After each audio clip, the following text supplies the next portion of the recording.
সময়টা ছিল 1600 খ্রিস্টাব্দ। প্রতিষ্ঠিত হলো ইস্ট ইন্ডিয়া কোম্পানি।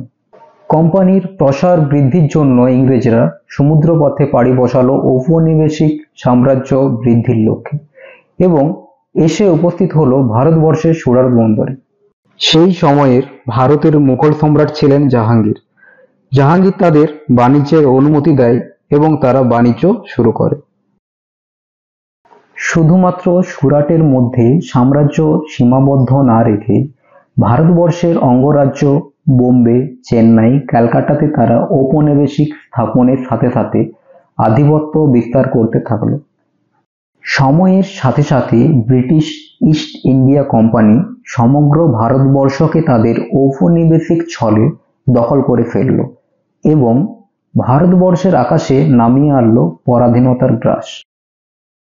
বিভীষিকাময় পরাধীনতা এবং অত্যাচারিত বর্বরতা থেকে মুক্তি ছিনিয়ে নেওয়ার জন্য দিকে দিকে জেগে উঠল আন্দোলন ও সংগ্রাম।